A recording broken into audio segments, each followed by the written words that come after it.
This Monday, November 25th, NBA Betting Picks edition of the NBA Gambling Podcast on the Sports Gambling Podcast Network is brought to you by Underdog Fantasy. Sign up with promo code NBA SGPN to get a 50% deposit bonus of up to $1,000. We're also brought to you by Rebet. Rebet is a new social sportsbook available in 45 states. Download the Rebet app and use code SGPN for a 100% deposit match of up to $100. We're also brought to you by Rhythm. Start crushing college football and the NFL with Rhythm. Get your 7-day free trial today by going to sportsgamblingpodcast.com/rhythm. That's sportsgamblingpodcast.com/RITHMM.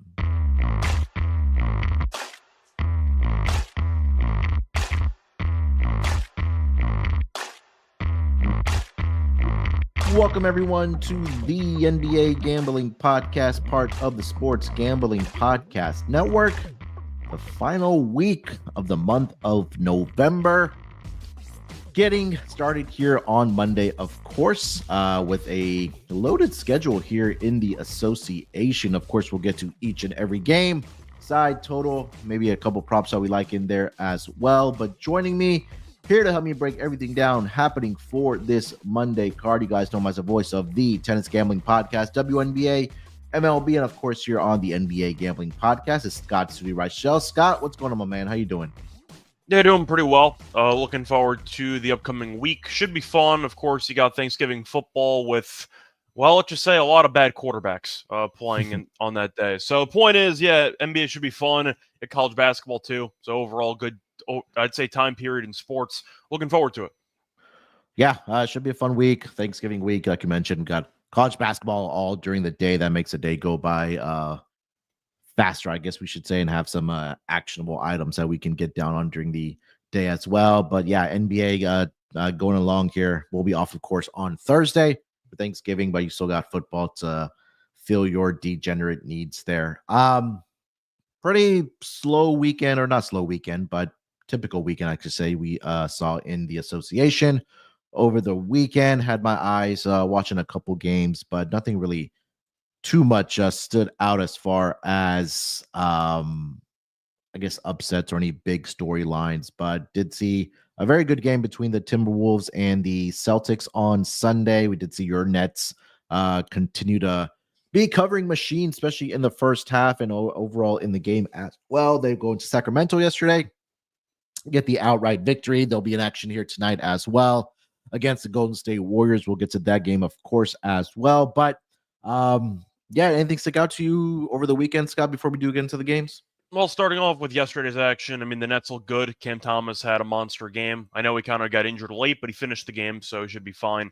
Curious if he's going to sit today, though. Seemed like he hurt his lower back, so we'll see what happens there. But besides that, not really. Cleveland lost one game. Oh, well, they're back to winning games. They're 17-1. Besides that, the Sixers are still horrible, as the Clippers did beat them by 26. Yeah. That was in Philly, too. That was pretty rough. Embiid missed that game again. So, yeah, Embiid, I don't really know what his story is again, but it is what it is. He missed the last couple games over the weekend. The Heat ended up beating the Mavericks. Shout out to Jimmy, who had 33 points. I look great so far since coming back from injury. You mentioned Boston, who got the job done. That was a close game, but still. The Knicks no-showed a game against Utah on Saturday, lost by 15. Besides that, I mean, the Warriors had a massive collapse against the Spurs, got outscored by 20 in the fourth quarter. And no matter who the head coach is, the Nuggets still own the Lakers. I got really nothing else to add. That was an ass-kicking. Russ was great. Joker was great, obviously. And, yeah, overall, just a solid effort by the Nuggets, and the Lakers still can't beat this damn team. Yeah, Joker returned the game before for the Denver Nuggets prior to that LA game, just casually comes back and drops a triple-double. So Joker back to Joker ways, of course, and they also do play in a fun matchup tonight against the New York Knicks. But yeah, pretty much the same camp as you. I'm just tired talking about this Philly team. I'm just done with them. I don't know if I want to waste any more breath on them. They just completely suck right now. So until we see them turn it around, or those guys are healthy enough to get on the basketball court, we can talk about it. But as far as me, I'm just sick of talking about them going forward. All right, Scott, before we do get into the schedule here for the Monday card, if you haven't already, download the SGPN app. You're missing out. The SGPN app gives you access to all the podcasts on the network and the picks page in one convenient app. Plus, all our content in the app is completely free. So type in SGPN in your App Store or Google Play Store, wherever you do get your apps, and download the SGPN app today. All right, let's get into it here for the Monday card. We'll start off here with the Orlando Magic. They are taking on the Charlotte Hornets here on the road. Currently, as it stands, the Magic are a 6-point road favorite here with a total of 213.5. Looking at the injury report, we'll start here with the Orlando Magic. Of course, continue to be without Pancaro. Wendell Carter Jr. is questionable here tonight for the Magic. And then for the Charlotte Hornets, the usual suspects are out. Trey Mann, Nick Richards, Mark Williams. And then, unfortunately for the Hornets as well, they did lose Grant Williams for the rest of the season as he was diagnosed with a torn ACL. So no Grant Williams until next year, unfortunately. And memes aside, he was actually pretty good. Yeah, 100%. He was doing really well for that Hornets team. And, it's just, I mean, anytime we see any type of ACL injury, it just sucks. So hopefully we wish him a speedy recovery. Hopefully he's be able to get back out there sooner rather than later, whichever team that he does be with next year. But, Scott, right now we have the Magic laying points here on the road. What are you thinking about this matchup? So Charlotte's been okay. I mean, they lost their last game. LaMelo dropped the 50-piece for nothing because they lost anyway. Think I'm going to go Orlando.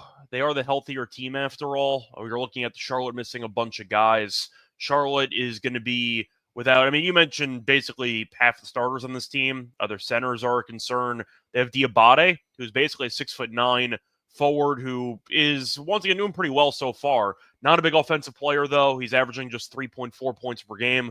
Good rebounder, averaging 8.1. He has had 11-plus rebounds in 6 of the last 8 games.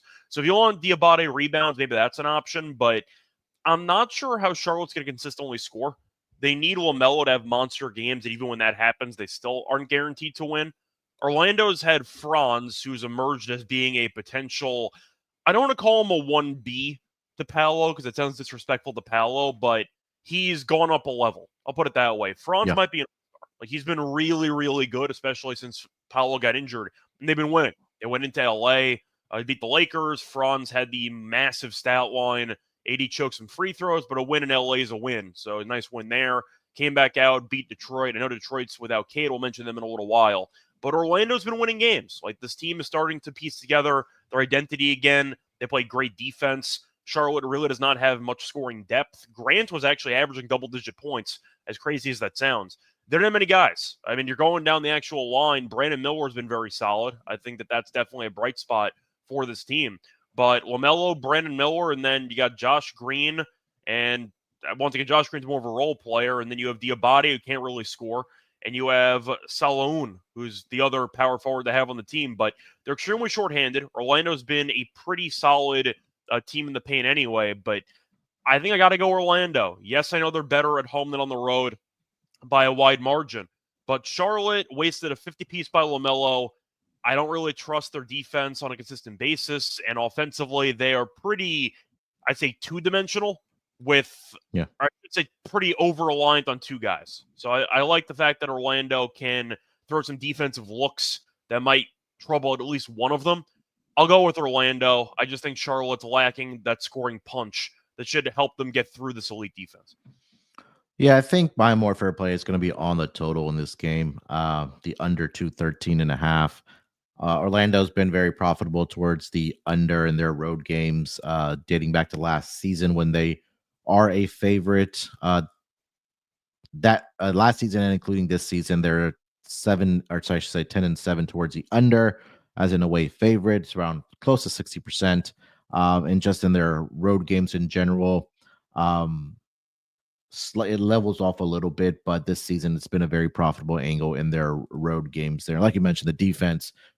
This is a team that defense is travel, and I think that for this Hornets team, that it's either that they don't have, like you mentioned, consistent scoring outside of LaMelo having to go out there and drop 30+ points a night. Brandon Miller, like you mentioned, has been really good for this team thus far, but I think that if Orlando does cover this number, it'll get under the total here. So And Charlotte has been better defensively as well. Let's give them that much credit as well this season, where historically they were just walking into giving up 120 plus points per game. So, yeah, under for me. If you ask me for the side here, I'd be with the Magic here as well. I just think they're the more well-rounded team here for this matchup against the Hornets. I know Anything else? I was going to say, it's not really game related. It's more overall season related, but I know we talked about some awards about a week ago. Can we add Franz potentially to the most improved list? Because he was pretty, I'd say, underwhelming last year with the 3-point percentage, and he's been an absolute monster. Can he be in the running? Because I feel like he's kind of, once again, gone up a level that we thought he might have had maybe 2 years ago, but last year was an absolute circus. He really should be in the running. Like, he's been that good. Yeah, he's now the odds-on favorite to win that award, currently over on DraftKings, plus 450, followed by Jalen Williams of the Thunder at 5-1. LaMelo's at 8-1. Jalen Johnson plus 850. So wasn't Jalen a finalist last year? How are you supposed to win the award as Jalen Williams? Yeah. Yeah. How are you going to be a finalist for most improved in back-to-back years? I don't even know what that means. Yeah, I don't know either. But yeah, Franz Wagner definitely has stepped up in a huge way with Banchero being out. And there was a stretch there where the Magic, I think they were just kind of getting adjusted without Banchero there, but they've just found ways and they've made their adjustments and they're winning games now. So I don't think Banchero should be too far away from returning for this Magic team. So yeah, we'll leave it at that. All right, next game on the schedule, we'll go over to the New Orleans Pelicans. They are visiting the Indiana Pacers in this game. Pacers are a 6.5-point home favorite here with a total of 225. Injury report, I'll start here with the Pelicans. So guys confirmed that are out: Jose Alvarado, Herb Jones, and Zion Williamson. DeJounte Murray is doubtful, so maybe he returns this week, later this week for the Pelicans. And then questionable tags on CJ McCollum and Uvis Missy there for the Pelicans. Pacers did play on Sunday, so they are in a back-to-back situation. They do get that extra time to submit that injury report, but they are hosting the Pelicans, who have been the worst team on the road thus far this season here. Scott, what are your thoughts on Pelicans-Pacers? So even though the Pelicans, we know, are an infirmary and half the team's dead, we've roasted Indiana on back-to-backs for about 2 straight years at this point, and I saw them play yesterday. They beat the Wizards. Good for me. Wizards have lost, I think, 11 straight now, or 12 straight. They're atrocious. They're as bad as I thought they were going to be. That game was a war for about 3.5 quarters against the Wizards at home, which is probably not a good sign when you're playing at virtually full strength. I'm going to take the points in this game. I understand that the Pacers are a lot better at home. They should, keyword should, dominate this game, but we have been fading them blindly on back-to-backs for about a year, and it's been very profitable. They got their asses kicked on a back-to-back against Toronto about a week ago. Yes, that was a road game, but the point is the trend's been pretty good to us. I'll keep riding it. I don't want to lay this. Give me the Pacers to once again not cover on a back-to-back. Somehow, some way, I think the Pelicans find a way. So we'll go with the Pelicans plus 6.5. Since the 2022 season, Pacers on back-to-back situations, 10-19 straight up, 11-18 on the spread. They are 19-9-1 towards the over. So the defense significantly falls off for this Indiana Pacers team. And then if you want to see if that the second leg of the back-to-back is at home for them, 12-2-1 towards the over. So I know, again, the Pelicans are missing guys here, but just defensively, this Pacers team just has not been very good on this back-to-back situations here. I think somebody mentioned that Brandon Ingram was also questionable here tonight, but definitely keep an eye on if he is able to go in this game or not for the Pelicans. But yeah, I mean, look, you mentioned the trend has been really good to us this season or past couple seasons with the Pacers being on a back-to-back situations. But yeah, give me the Pelicans plus the points. At some point, it's going to turn around for them. I know they haven't covered a spread quite yet on the road or won a game outright on the road yet, have the Pelicans. But I think it's a good spot for them to at least cover. And I do like the over in this game here as well. You have anything else for this game? You have anything on the total? Yeah, over or pass. I mean, the Pelicans, I thought, played pretty well, at least down the stretch against the Warriors in the Cup game on Friday. Fell short, had a shot to tie the game at the end of regulation, but they fought, and that's all you can really ask for a team that was trailing, very shorthanded for most of the game, and they fell a bit short. But the point is they fought, and they were in that game. I can see that happening again. But watching Indiana play against the Wizards yesterday, damn, that team's not very good. At least watching the Pelicans play, I was pretty underwhelmed by what I saw. Yeah, they turned it up in the third quarter, but then they let them back in that fourth quarter. I think they had a double-digit lead late in that third quarter, and then they blew it open again. They won by 12, but the Wizards are the Wizards. They were without Jordan Poole. They're just not any good. But that Pelicans team, I think, could be feisty enough to at least hang in there, and that's all you need. So yeah. All right, before we get over to the next game on the Monday card here, let me tell everyone about mybookie.ag. We're brought to you by mybookie.ag. And, the funny part is that SGPN actually started out with MyBookie, and now we're back. Check out the new and improved website. It's great on mobile. Plus, you have props for every game and a live dealer casino as well. They even have a new early cash out option available on MyBookie. So head over to mybookie.ag, promo code SGPN for a 100% deposit match up to $1,000. They also give you a $10 casino chip as well. So that's mybookie.ag. Make sure you use that promo code SGPN. And we're also brought to you by Rebet. Rebet is a brand new social sports book available in 45 states. A huge market of betting opportunities are available on Rebet. Easy to use and great for people in states where traditional sports book may be restricted. Download Rebet in the App Store and use the promo code SGPN for a 100% deposit match up to $100. Again, that's Rebet. Make sure you use that promo code SGPN. All right, Scott, let's get over to the next game on the schedule. Go over to the Toronto Raptors. They are visiting the Detroit Pistons. Pistons are currently a 5-point favorite in this game with a total of 221 in this matchup. Looking at the injury report, I'll start here with the Toronto Raptors. I believe they are also on a back-to-back situation here, so they do get that extra time to submit their injury report. For the Detroit Pistons, Cade Cunningham is doubtful here tonight. He is dealing with I think it's a lower back strain, if I'm not mistaken. Yeah. Other than that, pretty clean injury report here for the Pistons. But again, more than likely that Cade misses the game here tonight. Pistons still laying 5 points here on the road against a winless Raptors team on the road. What do you think about this matchup here, Scott? Yeah, so the Raptors are running back-to-back. They lost to Cleveland. No shame in that. They tried. Cleveland's just too good for them. Point is, though, for this game, even though the Raptors, you said before, are winless on the road, I really don't want to lay points without Cade. So I think I'm going to go Raptors in this game, actually. Detroit, we know last year without Cade when he was injured was atrocious, and this year we saw them play against Orlando. I know Orlando's a good team. They really didn't threaten much. Lost the game by 12. I'm not laying this without Cade. I think Cade does basically everything for that team. Duran, we know, is great at rebounding. Ivy can maybe fill in at the point guard spot, but he hasn't been as good this season as we were kind of hoping he would be. It was mostly just the impact Cade has, because Cade had the ball in his hands all the time. He was very high on the assist tracker. He was doing everything for this team, and now he's out. I don't trust their ability to piece together enough production to replace him in the aggregate, I guess. But the point is, with Cade being out, I want nothing to do with Detroit laying points. Toronto might not be a good team, but at least they can score.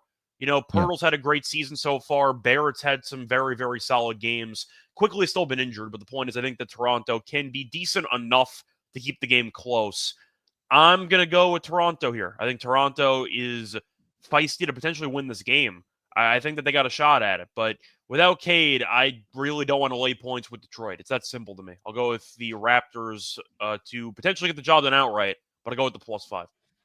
Yeah, I was very surprised to see that even the Pistons were a 5-point favorite with Cade being doubtful here tonight. And you mentioned, he's just been doing everything for this Detroit Pistons team, right? He's averaging 23.5 points per game. More importantly, 7.2 rebounds and close to 9 assists per contest for this Pistons team. And I don't know if Jaden Ivey is the guy that they want next to Cade, but he's going to have to step up in the spots when Cade is going to be out for this team. I'm not sure he's going to be able to do that. But you take a look at some of the other pieces on this Detroit Pistons team. It doesn't really doesn't give you that confidence that you want to lay the points with the Pistons. Tobias Harris, Tim Hardaway Jr. They have a lot of 3-point shooters, I'll say, or guys that like jack it up from beyond the arc. But it'll be interesting to see if Jaden Ivey can fill into that role there while Cade is out at this game at minimum. So I'll take the Raptors plus the 3, right? They got Scotty Barnes back. So this team is, relatively healthy, and Grady Dick had been really, really playing good basketball in the absence of Scotty Barnes there. RJ Barrett's been pretty good as well for this team. So I think they can hang around and who knows, possibly get the outright victory with their first road win of this season here. So Raptors for me as well, plus the points here. Anything on the total, Scott? 220.5? Tough to take an under with Toronto being involved. So I guess I'm going with the over, but yeah, Detroit offensively without Cade, I'm not exactly high on. So I think I'm going to go over, but maybe Raptors team total over instead. I mean, Toronto, as you said before, like they're a bad team, but mostly because of defense. Yeah. Offensively, they've had some spots, so I think they can potentially score in this game. Maybe Toronto team total over, but I think they'll hang in there. Yeah, I didn't have much for the total. I'm just curious to see how this offense really looks for the Detroit Pistons without Cade, because, like you mentioned, he's pretty much been doing everything for this Detroit Pistons team. Offensively over the last 5 games, just quickly taking a look here. The Detroit Pistons are... Where are the Detroit Pistons? Well, just number to be clear, 18. out of the 5 games, he's played in 4 of them. Just keep that in mind.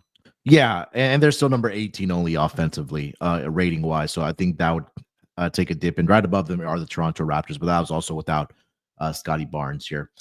All right, let's keep it moving here. Next game on the schedule, we'll go to the LA Clippers. They are visiting the Boston Celtics in Boston. Currently, as it stands, the Celtics are a 10-point home favorite here with a total of 217. Injury report, again, both teams did play yesterday, so they are both on a back-to-back here. It's a home and home for the Boston Celtics here. Clippers, like we mentioned, coming off that blowout victory against the Philadelphia 76ers. Celtics were in a closer matchup against the Wolves, 107-105 here, but these two teams square off here on Monday night. Scott, what are your thoughts on Clippers and Celtics? So win or lose, I think I've reached the conclusion that I can never trust the Celtics to lay double digits. It just has not been a profitable proposition so far this season. They've been favored by a bunch of points against a bunch of bad teams. The Clippers aren't really that, but just in terms of what I've noticed from Boston, they were favored by like 16.5 against the bottom feeders of the league. Toronto, Atlanta missing Trae Young and half their team. They're favored by 16.5 against the Wizards. They didn't cover any of those games. They weren't really close to. I know 10's not 16.5, but damn, Boston has a hard time covering double-digit spreads. I'll go with the Clippers. I think defensively they're fine. I think that offensively, once again, they are very reliant on Harden and Norman Powell. Powell's been injured, but they've been finding a way anyway. It's mostly just not wanting to lay this amount of points with Boston, who have shown me absolutely nothing to give me confidence as a double-digit favorite. They've been winning games, but I haven't been impressed by how, I'd say, much they're blowing out teams, because they have not been against bad competition. I'll go Clippers on principle. If you've been betting Boston blindly against the spread, you have not had a great year, especially against bottom feeders or teams that they are projected to beat by double digits. I'll keep backing that. Give me the Clippers plus 10. Are the Boston Celtics a good comparison with the Kansas City Chiefs? Like, they win games, but they don't blow anybody out like they're supposed to. I mean, the Chiefs needed a game-winning field goal against Bryce Young yesterday, so I feel like it's a pretty fair comparison. But yeah, I mean, look, and the numbers say it, right? This goes back to the 2022 season, I believe, and at home, 87-22 straight up, close to 80%, but just 57, 49, and 3 ATS. So anytime you do see the Celtics team, I think it's been a theme where they get out to leads in the first half and they just squander them in the third quarter and then let teams hang around in that fourth quarter. I think that still hasn't corrected for Joe Mazzulla and this Boston Celtics team. So I was surprised to see the spread at 10 as well. Like you mentioned, I know they're missing Norman Powell, who's been very, very good for them this season. But I do think there's an opportunity for these Clippers to keep this game close against the Boston Celtics. I think the bet, if you do want to bet Boston, the profitable angle has been that first half for them. So get in, get out with your money if you want to back Boston in any of their games. Or then if they are out to a double-digit lead at the half, maybe come back on their opponents in the second half spread there. But at least full game, Yeah, I'm with you. I'm on the Clippers here as well. A lot of agreement here, but total is at 217 here, Scott. Anything on the total you like? I think we'll go under. I mean, Boston defensively, I still think can put the clamps down. LA's been great defensively, Yeah. but without Powell, I mean, you're relying on Harden to do a lot, and so far it's been fine. But Boston should have different looks for Harden. A couple ways to get the under, but I think the Clippers will kind of kill the pace because Harden, I think, will try to operate a bit more in the half court. Boston's going to try to slow down transition, try to force the Clippers to maybe beat somebody not named James Harden to beat them. So I'll go with the under. I think there's a couple ways to get there. But I expect a physical type game here. I think that it's a lower scoring contest. Yeah, but should I mention Clippers 4-2-1 ATS on the road thus far this season. So covering that closest, I don't know, very small sample, but 66.7%. As far as the total, yeah, I didn't really have that if the Clippers do cover the spread, it'll go under the total here. So I think a little bit of a correlation there. But you mentioned that the Clippers, they've been winning games on the defensive side of the basketball, and I think that's what they're really going to have to do here, just really clamp down on the defensive side if they want to hang around in this game. And you don't want to get into shootout with the Boston Celtics, especially when they're very, very limited on the offensive side, especially without Norman Powell and, of course, Kawhi Leonard, which I don't know when they will get back, if they do at all. But, yeah, all right, we'll leave it at that. Next game on the schedule, where maybe defense is not going to be a priority. We got the Dallas Mavericks. They are in Atlanta, to take on the Hawks. Hawks are currently a 3-point home favorite here with a total of 237. Injury report, Dallas, like we mentioned, did play yesterday in that overtime game against the Miami Heat. And for the Atlanta Hawks, injury report, pretty clean injury report. Nobody really of significance on there. It's just guys that are on G League deals for the Atlanta Hawks. We'll see who ends up playing for this Dallas Mavericks team here tonight. Coming off of that overtime victory, we know that they will be without Luka for sure, as he's going to miss, I think, at least this week at minimum with that wrist injury. So no Luka for sure for this Dallas Mavericks team. Hawks laying 3 points here. Starting to see it tick down to 2.5 here, Scott. But what are your thoughts on Mavericks and Hawks? Yeah, so it's a great spot for Atlanta, especially with the Mavericks playing on the road in overtime yesterday. They also had a crazy game against Denver on Friday. So they've had a couple of absolute wars recently. Yep. Atlanta, I can't stand. Like, this team drives me nuts. Watch them again over the weekend. Still not impressed. Like, I don't know what to expect, but damn, they were favored against the Bulls on the road. They got run out. They gave up like 140 points. It was a mess. Shout out to Levine, though, who helped me win a parlay with 3-pointers. But I hate laying points with Atlanta, but the Mavericks are right now, I'd say, potentially exhausted after having that massive game against Dallas. I think I'll take Atlanta 1-10. Should they win by a decent amount? Sure. Do I trust them defensively enough? No, I can't. I think Dallas without Luka's actually look pretty good. I think that even though they've lost some games, they can play a bit better defensively. Rebounding-wise, they should still look pretty sharp against Atlanta. Trey has been playing better. At least the assists have been there consistently. Had a solid points game against the Bulls last time out, but the Bulls have no rim protection. And I do think that Lively and Gafford should be able to at least give some rim protection in comparison. But for me, I am going to go with the Hawks 1-10. All their games are circuses. I'll take that as I'd say the script of this game too. I think Atlanta has a shot to actually win for once. I hope for their sake, because I got their win total somehow. I'm going to go with Atlanta 1-10 at plus money.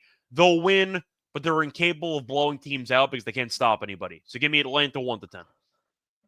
So, yeah, I mean, look, if you're, a trends player and you look at those, trends since the 2018 season, teams that are coming off of an overtime game that are on a back-to-back situation on the road. So pretty simple, coming off overtime, back-to-back and are on the road, 23-50 straight up. They are only 29-43-1 ATS. So teams like the Hawks that are favored here tonight are covering at close to 60%.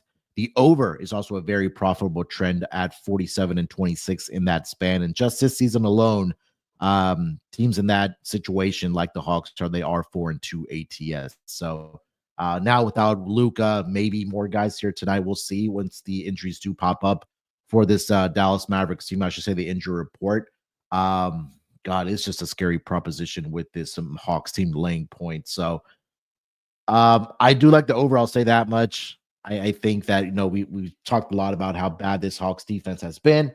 They also are one of the fastest paced teams in the entire NBA, right? Obviously, when you have Trae Young, Jalen Johnson has been really good. The team's healthy, and I think that they will be able to score points here.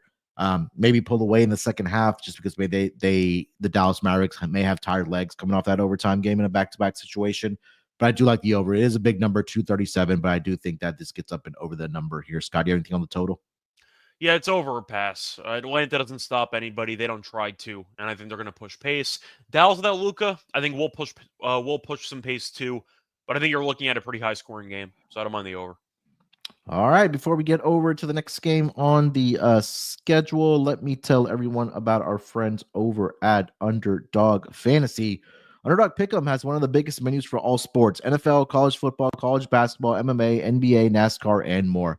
You can now use specials and boosts on all flex entries. So sign up with promo code NBA SGPN to claim your special pick and first-time deposit offer up to $1,000 in bonus cash. That's UnderdogFantasy.com. Make sure you use that promo code NBA SGPN. And we're also brought to you by Rhythm. SGPN's Pro Partner Rhythm is the #1 AI-powered back sports betting platform that helps provide bettors of all levels the ability to build custom predictive betting models in seconds and get predictions for betting on money lines, spreads, totals, and props. Build your own model, copy one of the top performing models from the leaderboard, or have Rhythm build a model for you. And you can now track props in the Rhythm app: NFL picks, NFL props, college football, college basketball, and the NBA.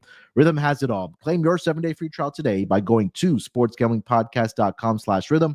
That's sportsgamblingpodcast.com/RITHMM. All right, Scott, let's keep going here. We'll get to the next game on the schedule here. We got the Portland Trailblazers. They are in Memphis to take on the Grizzlies. Grizzlies currently laying 10.5 points in this game with a total of 232 in this game. Looking at the injury report, start here with the Blazers. DeAndre Ayton is doubtful. Donovan Clingan is out for this game. Questionable tags on Jeremy Grant, Scoot Henderson, and Chris Murray. And then Matisse Thybulle is also out for this game. So a lot of injuries on the Portland Trailblazers side.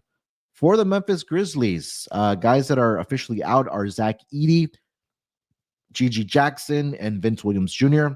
John Morant is questionable for this game here, so we'll see his status. He's been dealing with that hip injury, but officially upgraded to questionable for this game. Desmond Bane. For the Marcus record, Smart, by the way, Ja was a shoot around this morning. So there we go. Yeah, so if he's at shoot around, then more than likely he may end up playing in this game there. So great great point there, Scott. So let's start here with the side. Grizzlies -10.5 hosting the Blazers. What are you thinking? So even though Ja's back, I am wondering how rusty he's going to look. Hasn't played in a couple weeks. Memphis did beat Portland by a casual 40. What the hell did they beat him by? 45 when they faced off earlier this season, back in early November. I'll tell you what, the Blazers, I think, have been fine. I mean, they got killed by the Rockets in the first game. They got revenge. They made a rematch game, beat them the second time around. Houston was one of the hottest teams in the league. I lost Oklahoma City by 10. Hardenstein played in that game. They covered. Shout out to them. I had them as my lock on the pod last time I was on, and they won. Or at least they covered. I think I'm going to take the points. I don't think Portland is as bad as the other bottom feeders in the league. I really think Portland can keep this game somewhat competitive. Do I think they're going to win the game? No. Memphis is 10-7. They've been better lately. Shout out to Scottie Pippen Jr., who had a monster game last time out. But I do think Grizzlies are a team with Ja coming back that might look a little bit out of sorts.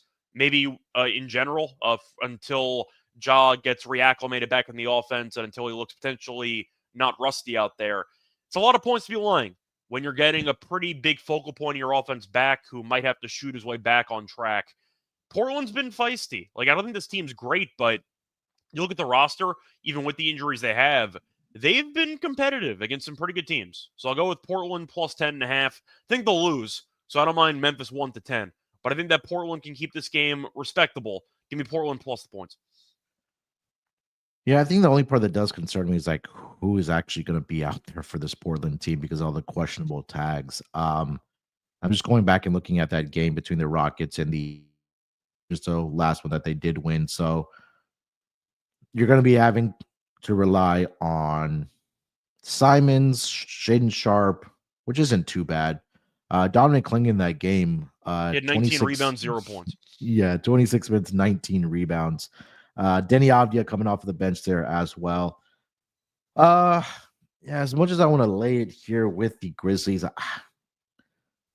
as a side I was looking at here, laying the chalk here, but I don't know, man. Like you mentioned, if Brand's going to dominate, if he plays today, he ends up dominating the basketball and he's rusty because all the time that he has missed over the past several weeks, that could, lead to the Grizzlies not covering this game. I'll still look at the Grizzlies. So I think Desmond Bane and those guys being out there, I think would be good enough for this Grizzlies team. And also, I think that the rebounding may be an issue here tonight for the Blazers, right? You don't have your two big men out there. I know they've been without DeAndre Ayton for a little bit, but now Donovan Clingan. No, I think you and I talked about this a couple of weeks ago when we looked at the Rookie of the Year awards market. That's maybe a guy that we want to get down on, but not having him out there, his rebounding abilities, I think that could also be a detriment here to the Blazers. So, yeah, I'll look at the Grizzly side here. I'll lay the chalk here, minus 10.5. Total sitting at 232. Scott, anything on the total?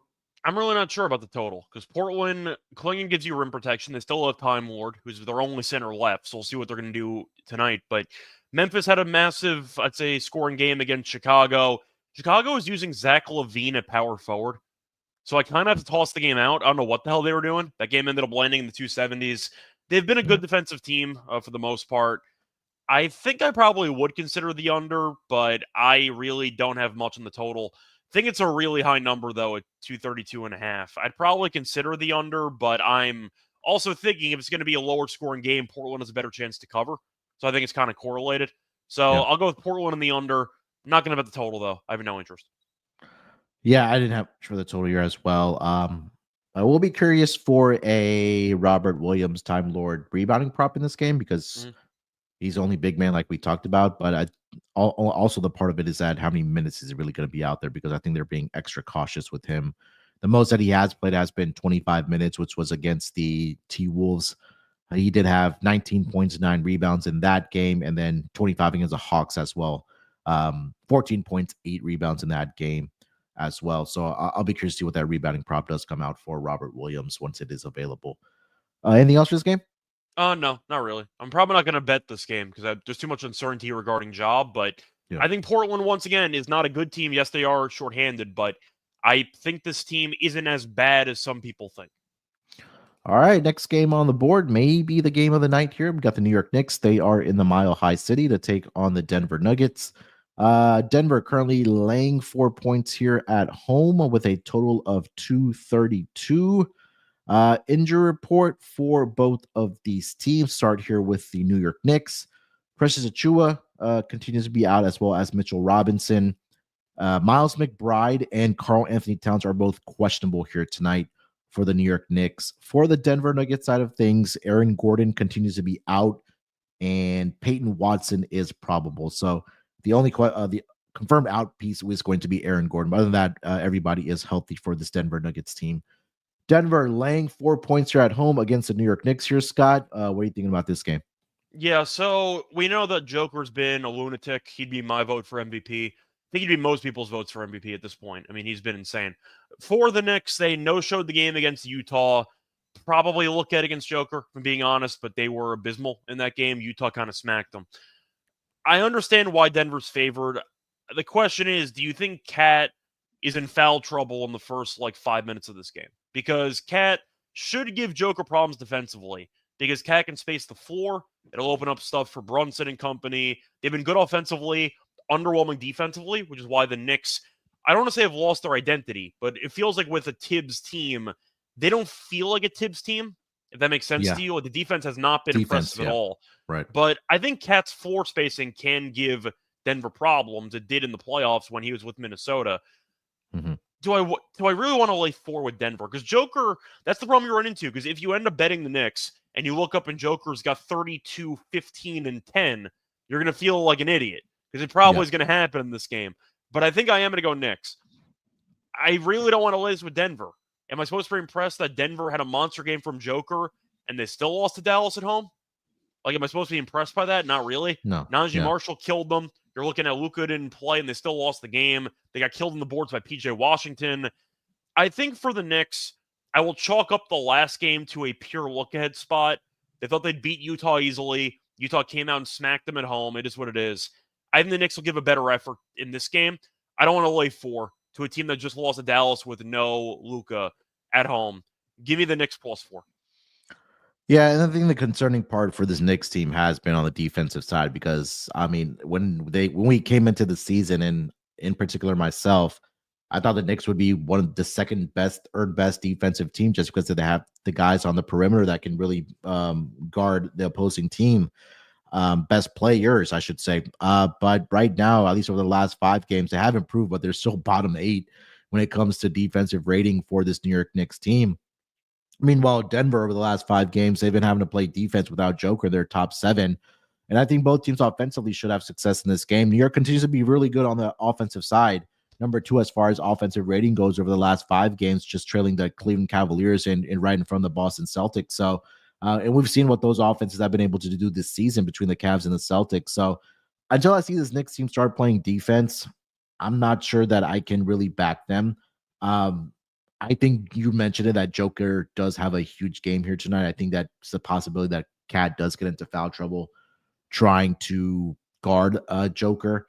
Also, the Knicks are the worst 3-point shooting team. The worst 3-point shooting defense, I should say, are the New York Knicks over the last 5 games. So, I know that the Denver Nuggets don't really have those traditional 3-point shooters that we've seen in the past.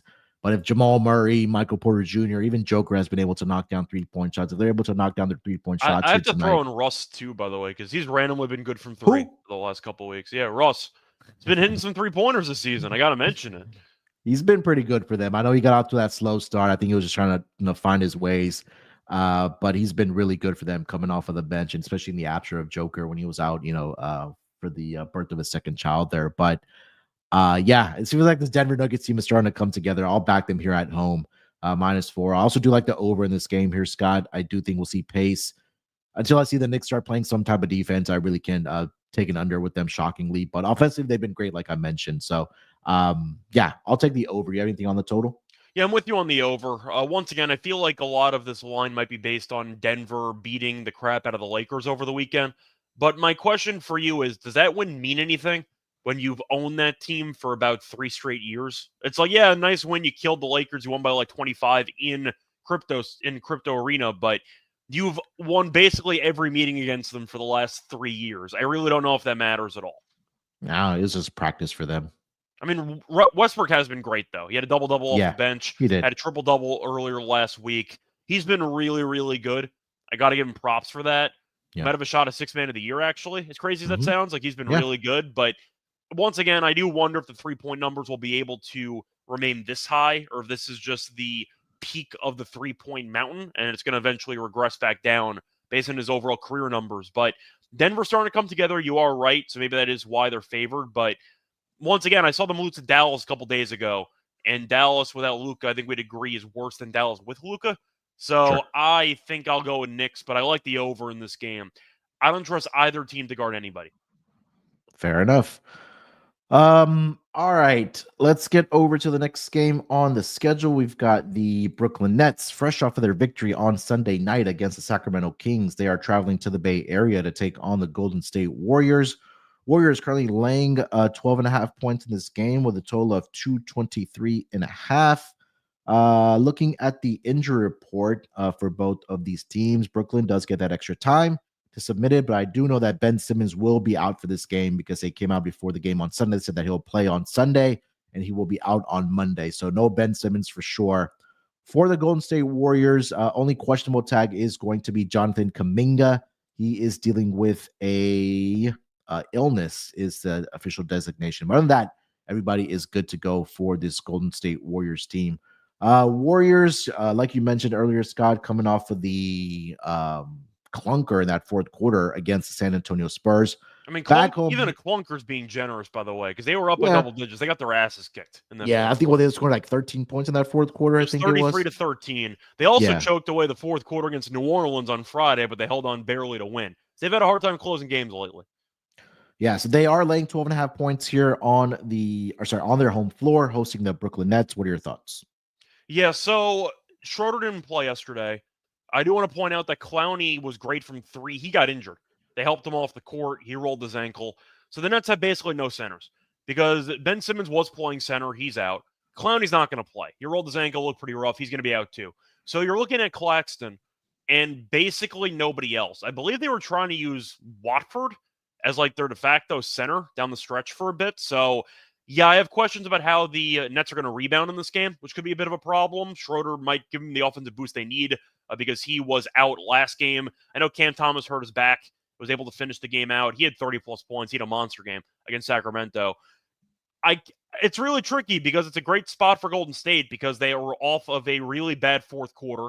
They should be motivated, but the Nets are on a back-to-back as well, so I understand why they're laying 13.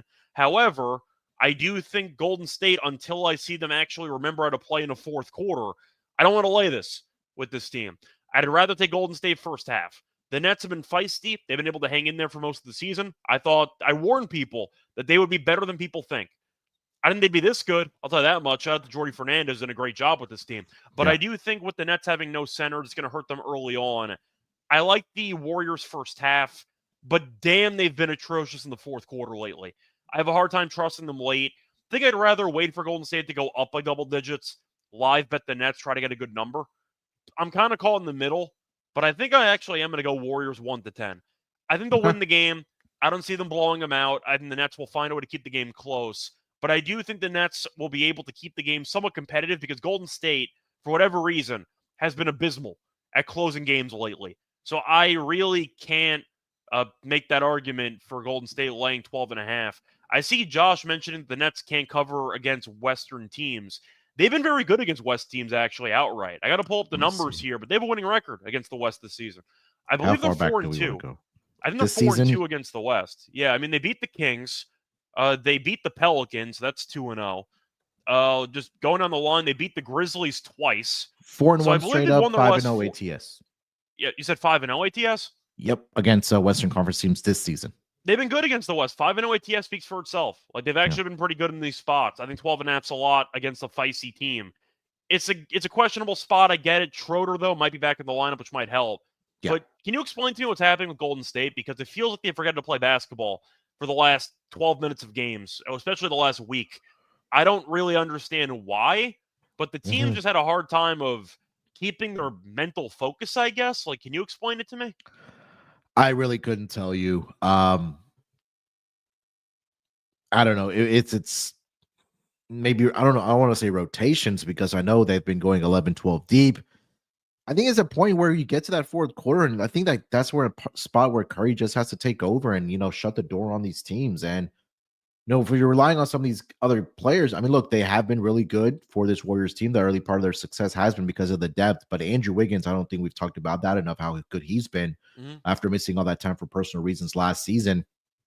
But he's been good. But I think it's just a fact when it gets to that fourth quarter, like, they just need their best players to take over. And I think that's where Steph Curry needs to take over. But I couldn't tell you why they have struggled in that fourth quarter. So I think the part of the bet in this game for me, I think it continues to be a very profitable angle, is a Brooklyn Nets in the first half. They've been, I think, the best team in the first half covering the spread. You mentioned the numbers of how good they've been against the West. I know it's a small sample, at least this season.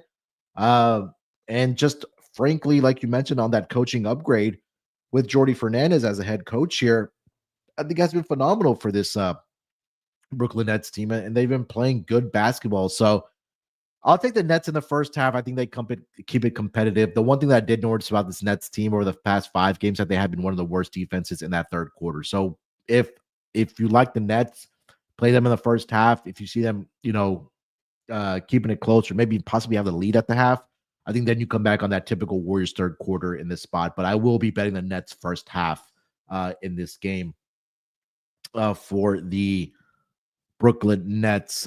Josh mentioning that Porzingis is back tonight? Yeah, I was about to actually mention that. According to Shams 2 minutes ago, Porzingis is back in the lineup. I'm assuming he's going to play like 15 minutes. I'm not expecting much, but it might be all you need. So we'll see what happens, but they need him because I'll tell you what, for a defending champion, Boston's been winning games, but for a spread perspective, they have not really been covering as big favorites. They've looked quite underwhelming.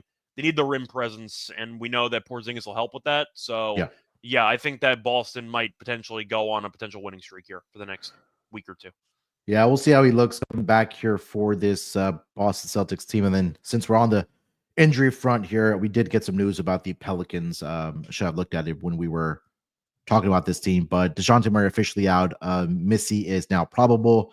CJ McCollum probable. And Brandon Ingram is questionable. He is dealing with a calf issue. So at least you do have CJ McCollum in the lineup here for this Pelicans team. And again, we'll keep an eye on Brandon Ingram. All right, I think that's the last game on the schedule, if I'm not mistaken, here for the Monday card here. Sorry, we got one more game. I'm sorry. Let's get over to the Oklahoma City Thunder. They are taking on the Sacramento Kings in this spot. Thunder laying 4 points here. Starting to see some 4.5s pop up as well. Totals around 223.5, 224 in this game. Looking at the injury report, let's start here with the OKC Thunder. They are going to be without Alex Caruso and Chet Holmgren. Of course, Isaiah Joe is questionable for this game, and then the other Jalen Williams continues to be out for this Thunder team as well. We talked about Sacramento. They did play on Sunday night, so they do get that extra time to submit that injury report. But their guys that had been missing the past several games are back. DeMar DeRozan was back last night. Sabonis was back as well. So we'll see if they play on this back-to-back situation. Thunder laying 4 points here on the road. Scott, what are your thoughts between the Thunder and the Kings? Just to make sure, Hardenstein's active or inactive for this game? Hardenstein is active. I don't see him on the injury report. Yeah, so I got to mention it because at least they have a center. Thank God. I got really tired of watching them play without a center. And he had 14 rebounds in his first game back with this team. I watched the Kings against the Nets yesterday. I wasn't impressed. I feel like this team is overly reliant on Fox and Sabonis to do everything. We know Sabonis offensively has his shortcomings, let's put it that way, where it feels like Fox has to be the main on-ball creator with this team. DeRozan is going to help with that, but he was kind of taking a backseat to him a little bit yesterday. Fox had a couple monster games a week or two ago, but Monk is still out, and they really could use that with the bench unit because, damn, the bench isn't very good. I think I am going to go Thunder in this game. With Hardenstein back, at least they could try to rebound. Thank God. I'll go with the Thunder in this game. The Kings played yesterday, physical game against the Nets. A lot of guys played a lot of minutes, but I think the Thunder are the better team. I think with Hardenstein, at least they can not get totally torched by Sabonis on the boards, which means something. And I think that the Thunder have better, in my opinion, shot. I'll put it this way. I think they have better offense in general. So I'll go with the Thunder in this game. Give me the Thunder -4. Yeah, it's Thunder for me here as well. I know the Kings have been good at home over the past couple seasons, but I think it was telling that they did lose to the Brooklyn Nets. And this was another team, like we talked about with the Warriors, that scored, 15 points in that fourth quarter against this Brooklyn Nets team yesterday, if I'm not mistaken. Yeah. But defensively, we know how good the Thunder can be. Hardenstein back for this team. Unfortunately, he had 14 rebounds, so maybe the value is going to be gone on his props because that was something I was looking forward to for this Oklahoma City Thunder team and his player props. But yeah, I think SGA is going to have a great game, of course. So yeah, Thunder here for me. I'm just curious to see how the Kings have done in back-to-back situations before we get over to our pick segment of the show. Let's see here. So Kings on back-to-backs, dating back to last season, including this season, 8-11 straight up, 7-12 ATS. They are 12-7 towards the under. And this season alone, 2-2 straight up, and just 1-3 ATS in those spots. 2-2 towards 2-2 on the total there as well. So haven't fared very well in those spots here. But yeah, I think Thunder having the rest advantage here.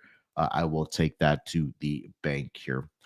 All right, so that is official last game for the schedule here on Monday. 2 orders of business left. That is going to be our lock and dog, and then we'll put together our Underdog Fantasy entry here for the Monday night card in the association. Scott, you want to lead us off with your lock and dog? Sure. So for the lock, I've been getting involved with this team a lot. Hasn't worked out too much. I faded them last time out as my lock when I ended up sweeping the show, but I think the line's too low. I'm going to go with the Thunder on -4 against the Kings as my lock. Tough to ignore when you're looking at the Kings, who looked underwhelming against the Nets. We know that they've been underwhelming this season. Monk's been out, which has really killed their bench. They don't have a bench. And Fox, DeRozan, Sabonis, all these guys played a lot of minutes against the Nets yesterday. The Thunder did not play, so they had an extra prep time for this game, extra rest. Hartenstein's back, so they have an actual center now.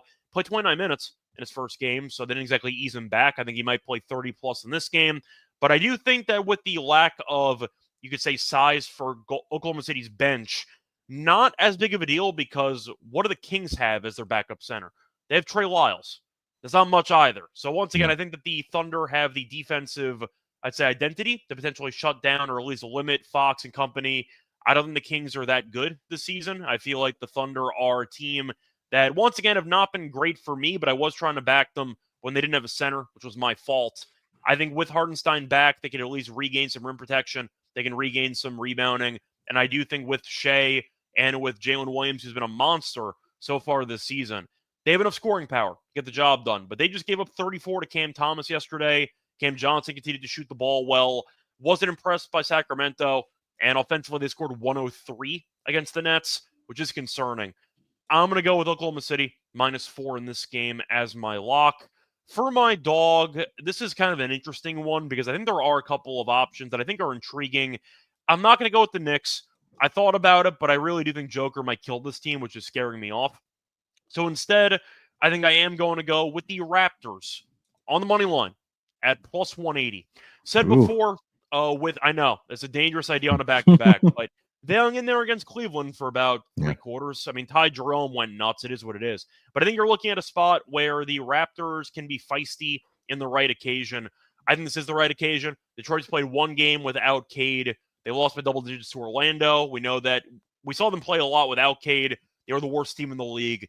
Cade covered up a lot of holes with this team, and I do think that Toronto, with Pirtle, who's been a monster this season, they won't get killed by Duren on the rebounds. At least they shouldn't, because Pirtle's been a good rebounder too. But you're looking at Toronto. They've had a lot of injuries this season so far. Quickly is still out. But you are looking at Barnes, who came back. You're looking at Bear, who's been good this season. Grady Dick might not play, which is a bit of a concern. But I think that when you're looking at the actual spread, I really don't want to lay this number with Detroit until they at least win a game without Cade. So I'll dare Ivy and company to pick up the slack. So far, they're 0-1 without him. We saw it last year. This team was a mess without Cade. I'll go with the Raptors money line. At least they're, in my opinion, healthier than Detroit, because Cade is the best player on the team by a mile. So give me Toronto money line at +180. All right. All right, for my lock, I think it's going to be the Pelicans and the Pacers over.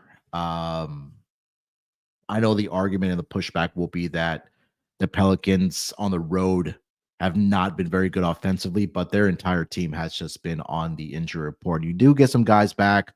Obviously, with CJ McCollum gives you some type of offense. Hopefully, Brandon Ingram does play in this game here as well. I know he has that injury with his calf. But the Pacers, we talked about it, they will make you play at one speed, and that's go, go, go. We talked about their numbers on back-to-back situations, especially. They haven't fared very well ATS, and it's just overwhelming that they're 12-2 towards the over in those spots on back-to-back situations being at home here. So I think the game being sped up for this Pelicans team, maybe get out in transition, get them some easy baskets to get up and over this number of 225. So I'll take the over on the Pelicans and the Pacers. For my dog, I wanted to back either PJ Washington rebounds, because he's been really, really good rebounding the basketball, or it was Nikola Jokic on his three-pointers, because I mentioned the Knicks are the worst defending team against the three-point shot. I think it's going to be PJ Washington, just because the total is high. We do expect pace in this game and a lot of shots to be that are going to get up. So I'm going to go 10+ rebounds for PJ Washington here tonight. That number is around +175, currently over on DraftKings. Number one, I know that PJ Washington is going to get the minutes for this Dallas Mavericks team. He's been really good for that team lately. Yeah. And just last 5 games, you take a look at, or last 4 games, I should say, rebounding numbers. Yeah, 10 against Miami. Yes, I know he went to overtime. 13 against the Denver Nuggets. 17 rebounds against the Oklahoma City Thunder.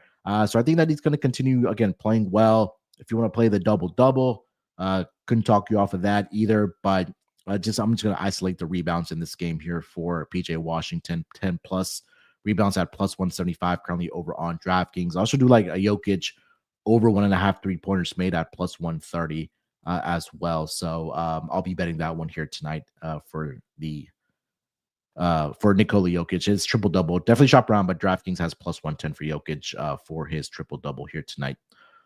All right, so those are our lock and dog here. Let's put together our Underdog Fantasy entry here before we wrap it up for this Monday show here. Again, make sure you guys get over there, underdogfantasy.com. Make sure you use our promo code NBA SGPN. You'll get a 50% deposit bonus of up to $1,000. Again, that's underdogfantasy.com. Make sure you use our promo code NBA SGPN. All right, Scott, where are we going for our Underdog Fantasy entry? So for starters, I think I do want Tatum higher rebounds because we know Porzingis has had, let's say, an inconsistent rebounding record in his career. Cornette might not play. He's doubtful. Horford's doubtful. So I don't know what centers the Celtics actually have. We know Porzingis is not going to play many minutes, and when he does, he's not exactly the best rebounder for 7-footers. So I like Tatum rebounds. Is that like 7.5 or 8 maybe? So the unfortunate part right now is that they don't have it up on Underdog just because I think because of the news that they just announced with Porzingis. But my guess would be 8.5, 7.5, 8.5 would be the number for him. I think 8.5. You think? I mean, right now I see FanDuel had 7.5. So okay, maybe it's juice though at 140. So maybe it's 8 when it gets posted. Okay. But I like the higher on Tatum. I think he's in a good spot for rebounding. But fine, we can go elsewhere. That was just one thing that kind of caught my eye. You have any overall plays that you like? I like Trey assist. That one has been. Okay. I don't it's kind think of an auto play. So that's yeah, 11.5 is the number here tonight. That angle has been really profitable. I don't think I've lost on Trey assist all season. Knock on wood. So we'll go higher on Trey. 11.5 assist. What else did we like here for tonight? Do you want to go Franz points or something like that? Let me just quickly think of if I actually want to, because I could be interested in that. Do you like anybody from the Toronto side? Do you want Halliburton assist and just throw the two of them together? You'll go Hallie assist. Let's see. I mean, we know New Orleans, if we're expecting a high scoring game, they've not been good defensively. So that could be an option. Yeah, 100%. That's a spicy over on this higher 9.5 as well. So 1.09 spicy higher for Hallie on his assist. So we can throw that in there. Okay. And then all right. For the last one, you want to do something with Joker? You want to do something with Franz? It's up to you. I'm down for either or. So right now we could go to Joker first. His points are at 27.5, PRA's at 50.5, rebounds are at 12.5, assists are at 9.5, but the higher's at 0.89. His triple doubles at 1.08 higher. His 3-pointers are at 1.16 higher. What about rebounds and assists higher, 22.5?